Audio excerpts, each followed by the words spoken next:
Wannan sirrin da zan bada yau dan mutumin da ya kwanta bacci ne aje wayar shi ko ya aje kuɗin sa ko ka kwanta cikin gidan ka bar dabbobin ka tsakar gida kana tashi ka gaba gansa barawo ya shigo ya sace.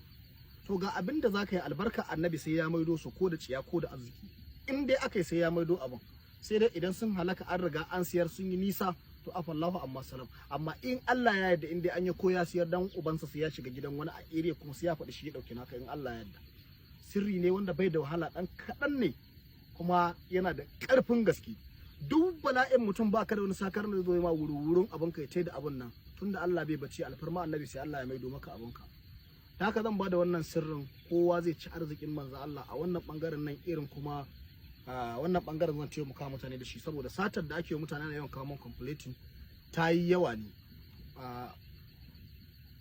Muna cikin tsanani a cikin Najeriya babu inda za ka aje abinka mutane su gani su yi haƙuri shi tsakani da Allah sai wanda yake zuciyarsa nesa. Wata sata abokin baccinka ne zai sace maka, wani makocinsa ne, wani ma matarsa ce za ta haɗa kai da abin a sace saboda ana cikin tsanani. To ga yanda ake yi ba wata wahala alfarma annabi in dai aka yi za a samu biyan bukata a bangaren duk wanda ya ma sata Allah sai ya tona asirinsa kuma sai abin ya dawo insha Allah. Yanda ake wannan sirri tabbata ya dace amma ba ta sirri arwalla.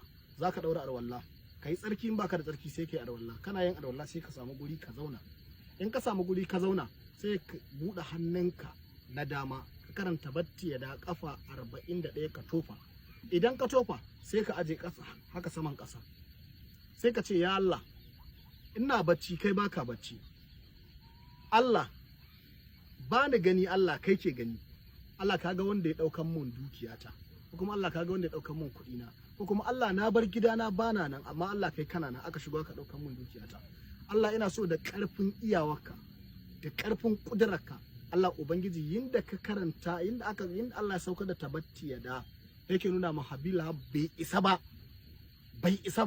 yake nuna ma kuma matarsa bata isa ba. Allah ubangiji ya sa katanga tsakaninsu da manzon Allah ba su cutar da shi ba su isa ba. To haka ubangiji Allah ya sa ma katanga tsakanin kai da wannan bara wallahi sai ya mai doma wannan bai isa cutar da kai ba. Ka ce Allah bana nan kai kana nan, Allah bacci nake Allah kai baka bacci.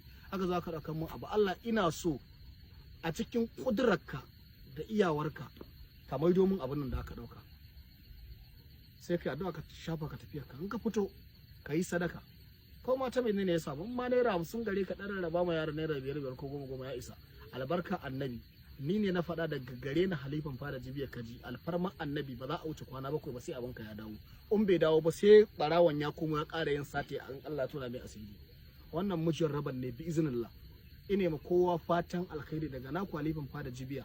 A cikin YouTube channel nawa akwai sunana ina da YouTube a cikin ina da page a cikin YouTube mai suna halifan fada jibiya. A cikin Facebook akwai mai suna halifan fada jibiya. Duk an rubuta wannan sunan dake akan TikTok dina halifan fada jibiya zaka samu a can. Amma ka sani cewa nawa za ka ga ya bambanta saboda masu yin amfani da akawun ka wannan nawa ne ba nawa bane suna da yawa gaskiya. So da haka ina ma kowa fatan alkhairi daga almajirin ku halifan fada jibiya. Allah ya bar mu da manzon Allah sallallahu alaihi wasallam.